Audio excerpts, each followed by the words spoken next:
Salut les investisseurs, dans cette vidéo, on va analyser ensemble les résultats annuels 2024 de Ruby. Abonnez-vous à la chaîne et on commence tout de suite avec cette analyse. Le 13 mars, Ruby a présenté ses résultats 2024 affichant un bilan contrasté dans un contexte économique complexe. Le chiffre d'affaires reste stable à 6,644 milliards d'euros, sans variation notable par rapport à 2023. Toutefois, les volumes vendus progressent de 5% à 6 millions de mètres cubes soutenus par des hausses en Europe, dans les Caraïbes et en Afrique, reflétant une activité commerciale robuste. Donc pour Ruby, qui est un opérateur de la distribution d'énergie, ce qui compte plus que le chiffre d'affaires, puisqu'on subit la variation des matières premières, ce qui va compter c'est l'évolution des volumes vendus, et eux ils sont en hausse, donc ça c'est plutôt un signe favorable. Ce qu'il faut voir maintenant c'est que, est-ce que c'est de la hausse organique ou via la croissance externe, mais toute hausse est toujours bonne à prendre. Le BE s'établit à 721 millions d'euros. Alors Ruby ne fait pas trop la différence entre EBE et RBE. Donc eux, ça semble être plutôt l'EBITDA qui est évoqué sous ce titre. En recul de 10%, moins 3% sur base comparable. Dans le haut de la fourchette prévue, 675 à 725 millions d'euros, mais loin des sommets de 2023. Le RBE baisse de 19% à 504 millions d'euros, donc ça c'est ce qu'ils mettent en résultat opérationnel courant, affecté par des difficultés en Afrique malgré une certaine tenue dans le Caraïbes. L'endettement net total diminue de 5% à 1,3 milliard d'euros avec un ratio de dette nette sur RBE passant à 1,9 contre 1,8 fois en 2023.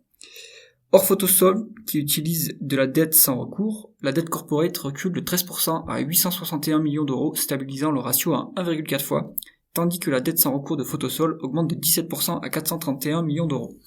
Il faut savoir que pour Photosol, le groupe utilise des Special Purpose Vehicles, c'est-à-dire des sociétés qui sont créées ad hoc et qui peuvent supporter de la dette qui se limite aux actifs du projet. Donc c'est-à-dire que même si le projet foire complètement, les créanciers ne pourront pas saisir les actifs de Ruby, mais seulement ceux du projet en lui-même. Donc ça limite en fait les risques de ce genre de projet, et donc on peut exclure l'endettement de ces projets pour ce qui est de la dette nette totale de Photosol, de Ruby.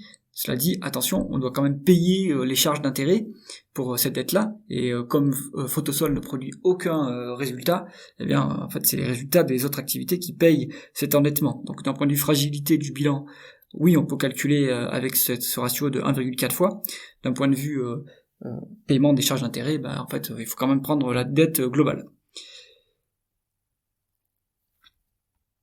Les actionnaires voient leur dividende proposé atteindre 2,03 euros par action, soit plus 2,5% par rapport à 2023, poursuivant une hausse continue accompagnée d'un acompte exceptionnel de 0,75 euros lié à la cession de Ruby Terminal. Donc là-dessus, le vrai dividende en soi, hors cession de Ruby Terminal, c'était 2,01 euros, je crois, par action en 2023, enfin pour 2023, version 2024. Là, on a le dividende, la compte exceptionnelle, ça va pas se reproduire puisqu'on va pas céder d'autres actifs de la sorte. Le dividende proposé au titre de 2024 payable en 2025 représente 77% des cash flows après coût l'endettement financier, net, impôts et dépenses en capital, en fait 77% des free cash flows, ce qui est très élevé, explique pourquoi l'augmentation est si faible. En fait, on a de moins en moins de marge pour augmenter ce dividende parce que les free cash flows n'augmentent pas. D'ailleurs, ils sont en baisse, on va le voir plus bas, mais on s'obstine à vouloir augmenter le dividende encore plus. Donc, il faudra bien le couper un jour, je pense, ce dividende. Le groupe a racheté et annulé pour 25 millions d'euros d'actions en 2024. Les dépenses en capital s'élèvent à 248 millions d'euros, en baisse de 13%, avec une réduction dans la distribution d'énergie, donc moins 20% à 65 millions, et une légère progression dans Photosol. Donc on désinvestit dans l'activité traditionnelle, qui est pourtant pourvoyeuse de cash flow. Peut-être qu'après on n'a plus besoin d'investir autant qu'avant, vu que c'est très mature. Toutefois, et en revanche, on continue à investir dans Photosol, qui ne produit aucun résultat jusqu'à présent, il faut le rappeler. Le besoin en fonds de roulement s'améliore, contribuant à une hausse de 18% des cash flows opérationnels, avant charges financières et impôts, à 665 millions d'euros. Les free cash flows s'établissent à 271 millions d'euros contre 280 millions d'euros en 2023, soit une baisse de 3%. Et oui, donc free cash flow en baisse, dividende en hausse. Il faudra m'expliquer comment c'est durable cette situation. L'activité Photosol dans la production d'électricité renouvelable montre des résultats médiocres. Son RBE recule de 11% à 26 millions d'euros, impacté par des conditions météo défavorables. Alors il fallait le savoir, hein, quand on fait du renouvelable en Europe, la météo en fait ne permet pas de produire autant qu'on pourrait l'espérer. Une baisse des prix spot et des coûts de développement en hausse. La capacité installée croît de 20% à 523 MW crête, mais la production diminue de 2% à 460 GWh. Et le chiffre d'affaires stagne à 49 millions d'euros. Donc, on investit toujours plus, la capacité augmente, mais la production diminue. Donc, ça, c'est pas une recette gagnante. Le groupe risque fort de rater ses objectifs de 50 à 55 millions de RBE pour cette activité en 2027. Sur la gouvernance, Ruby prépare une transition, le conseil de surveillance renforce ses missions et les fondateurs, Gilles Gobin et Jacques Rioux, prévoient de quitter leurs fonctions en 2027, remplacés dès octobre 2025 par Marc Jacot et Jean-Christian Bergeron, qui sont déjà dans le groupe. En 2024, Ruby maintient une trajectoire stable mais sans éclat, avec un photosol en difficulté et une prévision de RBE pour 2025 entre 710 millions et 760 millions d'euros, soit une fourchette en hausse par rapport à celle de 2023, 675 à 725 millions d'euros. Donc la fourchette est en hausse, mais attention, on a tapé dans le haut de la fourchette pour 2023, alors que là, le milieu de la fourchette, ça s'établirait à 730 ou 735 millions d'euros, donc en fait, c'est pas une prévision non plus très optimiste. La rentabilité en termes de rendement des fonds propres ressort à 12,5%, ce qui n'est pas si mal. On utilise de la dette aussi, hein, donc ça améliore le rendement des fonds propres. Mais bon, c'est quand même pas si mal que ça, hein, comme rentabilité. À la publication, l'entreprise est valorisée 5,5 fois la valeur d'entreprise sur EBITDA et moins de 8 fois les bénéfices, un PER de moins de 8. En visant un retour multiple médian de valeur d'entreprise sur EBITDA de 6,6, le coût cible serait de 30 euros. Alors ce multiple médian, c'est sur 5 ans. Pourquoi pas 10 ans par exemple, parce que en fait en 2020, l'activité a vraiment commencé à changer. La perception par le marché, déjà, il y a eu l'ESG, Ruby n'était pas vu comme une entreprise ESG, donc ça a baissé le multiple. Et ensuite, ils se sont mis à faire du renouvelable et le marché n'a pas apprécié cette stratégie, à raison, puisqu'elle est en train d'échouer cette stratégie.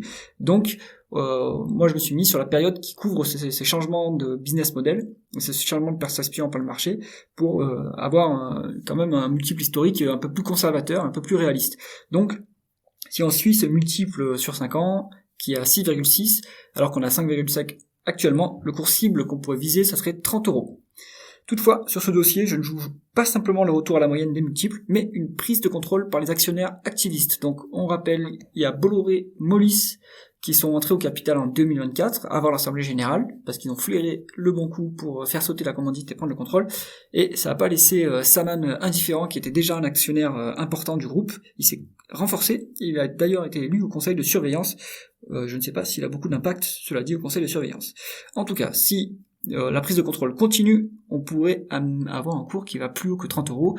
Pourquoi pas imaginer une scission du groupe avec la vente de Photosol et le recentrage ou la scission, la revente des activités de Ruby, des activités traditionnelles de Ruby. C'est tout pour cette analyse. Donc les résultats, ils sont pas flambants, mais on paye toujours pas cher Ruby, donc on a le dividende en attendant, qui va pas forcément augmenter, mais qui a un rendement assez copieux.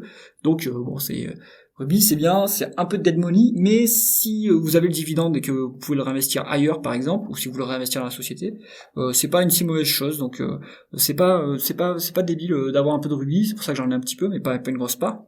Ça permet de jouer à moindre coût, enfin sans trop de risques, parce que le multiple va pas beaucoup baisser. Ça permet de jouer quand même un changement capitalistique qui ferait fortement monter le cours du groupe. J'espère que cette analyse vous a plu. Si c'est le cas, mettez un pouce vers le haut et pensez à vous abonner à la chaîne. À bientôt!